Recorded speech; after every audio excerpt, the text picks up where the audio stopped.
So that's a big subject. So the thing that I can share with you today that all of us can work on, because I'm going to give you some tools, is something simple called attitude. Now let me ask you all a question.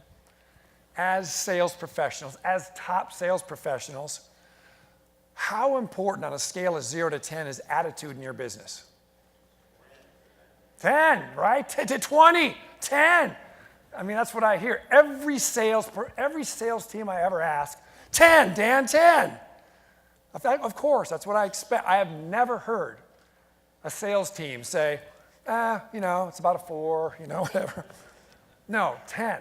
The problem is we're human beings and that's not that easy. So let's talk about it. The reason I love talking about attitude is a choice. It's a choice. I mean, we can't control the stock market, the interest rates, what's happening in our economy, the weather, but each and every one of us in this room can wake up, put our feet on the floor and make a decision about how we're going to show up every single day. It's a choice. You don't need a degree. You don't have to have a certain dress code or drive a certain kind of car or a certain education. It's a choice on how you want to show up every single day. And just for fun, I like to measure my attitude on a 0 to 10 scale. 10 is unstoppable and on fire, and 0 is kind of like that person laying on the park bench on Saturday. No energy. So the key is keeping it closer to a level 10. Now, you've all heard that saying that you get out of life what you put into. How many people would agree that you get out of life what you put into it? Show of hands? Yeah, I mean, I believe that. I see this all, you probably don't see this with you guys, but I've seen it in corporate America. You know that person, right? You see him during the week and you go, hey, Bob, how's it going? Not too bad for a Monday.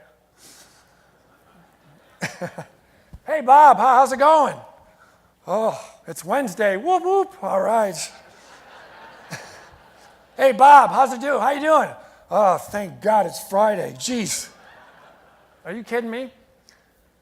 They got 2 good days a week, Tuesday, Thursday. That's what they're, right? That's great.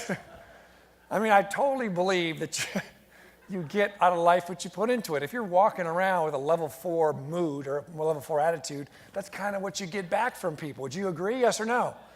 If you're walking around with some energy, level 8, 9, or 10, you get back that kind of energy. Now, I got to tell you something. Something happened to me years ago that really cemented this in my brain about the power of attitude. So I started my professional speaking career before 2000, but I was doing some stuff before that. But early 2000, one of my first big events was a couple hundred people, all primarily men, dressed in the white shirts, real stuffy, a lot of testosterone and very judgmental. And I'll never forget this. I was a little bit nervous about it. Stage was about like this, but it was a smaller group, about 200 people. And I was kicking it off right before the CEO. And I was nervous about it. It was my first big event. And I thought, you know what I'm going to do? I'm going to go meet a couple people in the crowd to calm my nerves. That way, when I get on stage, I'll be better. So I'll never forget this. I hadn't been introduced yet, obviously. I was hanging around down here. So I said, I'm going to start on this side of the room. I walk over and thought I'd meet somebody and shake somebody's hand. I'm like, how you doing, sir? Hey, how you doing? He wasn't a nice gentleman like Mark. This guy says to me, and I kid you not, I said, how's it going? I expected something positive. He was a sales guy. He looks at me and he goes, can't complain. I mean, no one's listening anyway. All right, Mark, way to go. I'm thinking, are you kidding me right now? Did that really happen? I said, that must have been, let me check this side of the room. My brain is scrambled. So I walk over to this side of the room, looking for somebody else to say hi to, and I see another gentleman over here, and I say, hey, what's going on? How's it going? Wasn't a nice guy like Richard. Now get this. I was speaking before the CEO, and I say, how's it going, Richard? And it was like everything he could do to say hi. He looks up at me and he says like this. He says, another seminar, another day, another speaker. I'm like, okay. So, needless to say, I was even more nervous after that. I got up, I did a great job, went really well. I go to the back of the room. The VP of sales who hired me, his name was Kevin. Kevin's like, come on back here. here. So he came back, he goes, great, first of all, great job, they loved you. He goes, but I got to tell you, he said, I saw what you did before you got introduced. I'm like, yeah? He looked at me and he goes, out of all of my guys, you picked those two guys. And I'm like, well, what do you mean? He goes, Dan, we're firing those two on Monday. And I'm thinking to myself, well, of course. How can those guys expect to attract business in their life? I mean, let's face it, they're at an event, but that's not how you treat people in sales. And so they're going to other pastures, I guess. So the law of attraction, this is something that came in vogue years and years ago, but I believe that we attract people in our life who are most like us. And as salespeople, ladies and gentlemen, this is so important, is we attract people into our life who are most like our attitude. I mean, think about it. If you want to be around more positive people as a human being, as a sales professional, if you want to attract more positive prospects, you want to do business with more positive people, then it would make sense that we need to become more what? Yeah, I mean, if we want to be more around positive people, we need to be more positive. If you want more love in your life, you need to be more loving. If you want to be understood, you need to be understanding. If you want respect, you need to be more respectful. But if you want to be around more positive people, we need to be more positive. I got to tell you, I did an event in Chicago years ago, and I talked about this very thing right here. This gentleman comes up after the event, and he said, hey, can I talk to you? And I popped off the stage, and I said, what's happening? He said, he had his hands in his pocket, and he was kind of looking down, and he goes, man, I was thinking about that law of attraction thing. I'm like, yeah? And he's looking at his feet, and he looks up at me, and I swear to you, he looked up to me, and he says, geez, Dan, all my friends are jerks, right?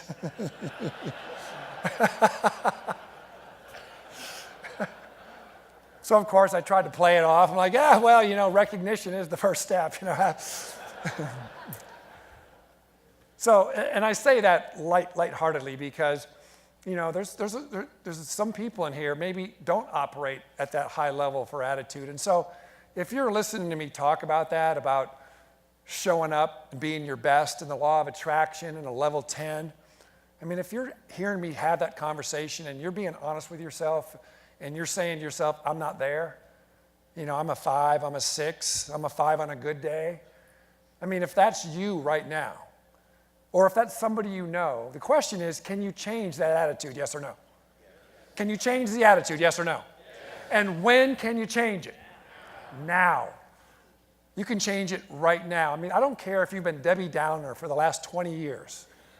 You can walk out of this room today and make a decision to be somebody else. It's not a skill. I mean, it is a skill, but it's a decision. You need to learn how to have a winning attitude.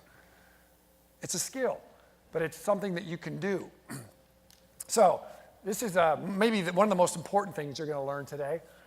Law of association. We've all heard of the law of association from a guy named Ivan Pavlov. Everybody familiar with Pavlov? What did he do? Yeah, he was the guy that had the dogs. He was actually a Russian physiologist who was doing experiments on the digestive system of dogs, but he came to be a very famous psychologist, if you will, because of the study. So the quick story is he had these dogs in a controlled environment, and they were hungry. He'd put out food, ring a bell. When he put out the food, the dogs would start to salivate and eat. Dogs salivate to release the enzymes so they can digest the food. So that went like this. Puts out food, rings the bell, dogs salivate. Puts out food, rings the bell, dogs salivate. Pretty soon, the dogs know that the bell means what? Food. So so what happened, it was actually an accident. Somebody in the back, rang the bell on accident. The dogs started salivating. They were conditioned to the bell. Are you with me? Why am I telling you this about Pavlov's dogs as successful sales professionals? Well, here's why. Whether we like it or not, myself included, people are making associations about us every single day, whether we like it or not. So here's what I mean by that. If I saw you out in the field and I saw you once a week or something, I saw you, we passed or we saw at a restaurant or whatever, And every time you saw me, I was in that level 10 mood, giving you positive feedback, making you feel good, giving you sincere compliments, helping you get better.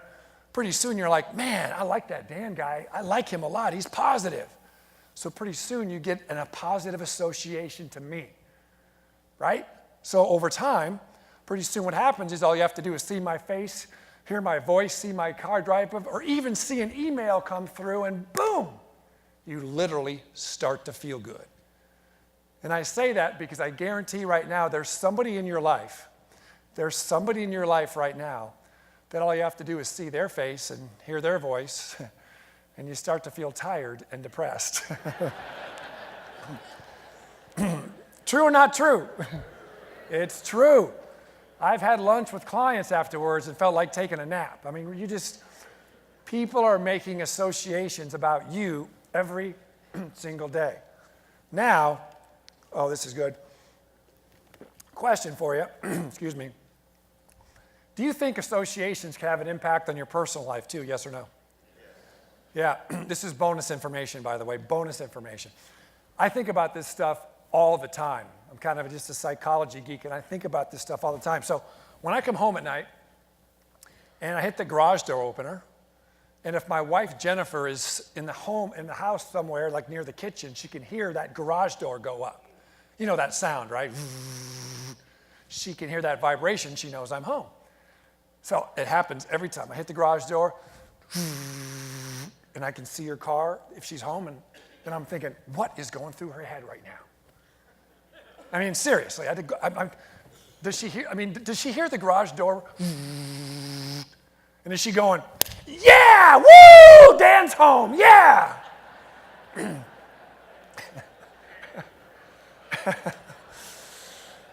That's what I'm working on anyway. Or does she hear that garage door? And she's saying, already? Because it's not something she has to think about. She doesn't hear the garage door and then go through a questioning process about, how does Dan make me feel right now? No, it's automated. It's in her nervous system based on how we've been interacting. Does that make sense? As a sales professional, you have to understand when you're making calls, you're walking in on customers, they are making an association about you every single time. So attitudes are one of the things we can control. And so if we are doing ourselves a disservice if we don't understand the value of a winning attitude. Because you don't want to be the guy or the girl that comes in and they're like, oh, here they come again. Because if you're not bringing value, not bringing a good attitude, right? So it's called association, and it happens we see it all the time in today's world. You've seen people, answer their cell phones, they pick it up and they go, oh, and they put it back in their pocket. They know what's on the other line already. So I want to give you a couple tools, a couple things you can do right now, have some fun, and change your attitude. Would you like to see it? Say yes. Excellent. Now, this is my favorite one, and this one changed my life. I know that sounds really cliche, and it's true. It changed my life. I started doing this about 20 years ago, and it's called a greeting strategy. Now, first of all, we have to kind of set this up. When you go meet somebody, when you're walking around, you go to a grocery store, you see them at church, or wherever you do, you see them at work, how do you typically greet people? What do you say to them? Yeah, how you doing? Hey, what's going on? Hey, what's happening? What's up? Depending on the context of your relationship. Now, you already know this intellectually, but I'm going to tell you anyway. When people are asking us how you're doing, they're not really asking you how you're doing, right? It's just a greeting. Hey, what's up? Hey, what's happening? Because if you start telling them how you're doing, they're going to stop asking you how you're doing. Right? They're not expecting you to talk about the week. It's just like, hey, it's all right. It's all good, right? So I figured this out years ago. I said, well, since they're not really asking, not because they're bad people, but since they're not really asking me, I'm going to bring it. I'm going to have some fun with it. So you can call me anytime, day or night. I don't care what time it is, and say, hey, Dan, how's it going? What's happening? What's going on? I'm going to give you a few responses all the time. I'm on fire. I'm unbelievable. I'm unstoppable. I'm incredible. And ladies and gentlemen, as silly as that sounds, it literally changed my life. You know that most people aren't around enough positivity on a daily basis? You know that? Most people don't get enough positivity on a daily basis. I'll never forget when I started this whole process. I was going to get a rental car. I put my bag down, and the woman that was behind the counter, she was sidetracked. She was multitasking. She was having some issues. And I came up to the counter, and she goes, "How you doing, sir?" You've probably seen that before, right? She was just distracted. So she goes, "How you doing?" I said, "I'm on fire."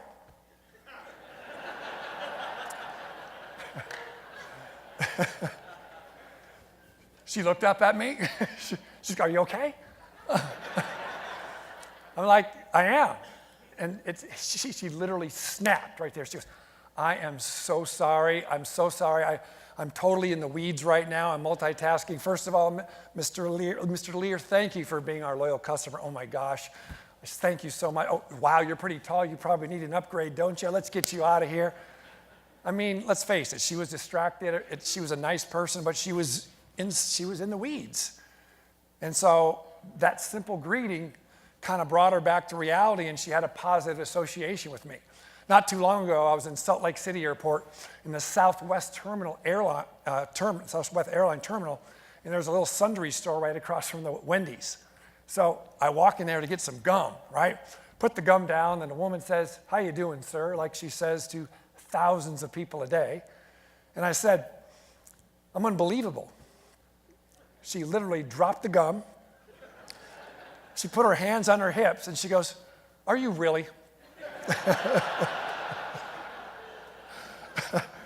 And I said, "Yes, I am." She goes, "Oh my God, is that nice to hear?" I'm like, "Well, what do you mean?" I said, "What do most people say?" She goes, "They don't say anything. They don't say a thing at all. They just act like they don't hear me, or they're on their phones and they walk out." I said, "Oh, geez, that's too bad." And we're doing a little small talk, and I we do the transaction. There's like 5 people behind me. And I'm walking out, and this woman turns to me, and she says, "Sir, come back tomorrow. I could really use your energy." Now, I got a kick out of that because she sees 1,000 people a day. And the fact that my simple greeting made a difference in her and brightened her up, and she created a positive association with me is so valuable, right? It's your identity you're creating in your space. So listen, you guys are a really fun group. So I'm going to see how you do. I'm going to ask you, ladies and gentlemen, how you doing? You're going to respond with, "I'm on fire." All right, ladies and gentlemen, how you doing? That's not bad. Hey, Rick, where's those fire things at, Rick? Let's try that again. Ladies and gentlemen, how we doing? That's what I'm talking about. Thank you very much. How about unstoppable? Ladies and gentlemen, how you doing? Unstoppable. Very good. How about unbelievable? Ladies and gentlemen, how you doing? Unbelievable. Very good. Now, I got to be transparent with you. I had a woman come up to me not too long ago, and she says to me, "Can I talk to you, Dan?" I'm like, "Of course. What's going on?" She goes, "I'm not using that strategy. I don't like it." I'm like, "Okay." I said, "I'm sure you have a good reason for that. Do you mind if I ask you what that is?" And she says to me, she goes, "Well, you are not being sincere. You are not being sincere to these people. You are not always in a good mood." And I said, "You're right, I'm not in a good mood all the time, but we've already determined that people really don't care, right?" I mean, sometimes I am unbelievable, and then other times I'm unbelievably bad. But when I meet someone, I'm just unbelievable. And so she took it and went home with that, I guess. I don't know if she's using it or not, but I encourage you to give it a shot because it's made a huge, huge difference in my life. Oh, I've got one more for you. Probably shouldn't use this in your business, but it sure is fun personally, and it goes like this: "I'm on fire, baby." So, ladies and gentlemen, how you doing? On fire, baby. Incomes are rising, baby. That's good. So the next one I'm going to share with you, I shouldn't even talk about this, but I'm going to give you a quick one on it. As a sales professional, as someone looking to grow their market and grow their business, you cannot be sharing your baggage with your customers or your clients or your prospects. Are you with me? Say yes. Yes. Cannot do it. Cannot. We've all have issues. I mean, we all have issues, big issues, small issues, imaginary issues. We have issues. But you cannot share your stuff with people that you're calling on. I mean, can you imagine if William introduced me today? He says, oh, I've got this great speaker. You're going to be so excited. Mr. Dan Lier, best-selling author, TV show, this, that, and the other, #1 speaker in Vegas. Let's hear it for Mr. Dan Lier. And you all start clapping. Go ahead. Go ahead.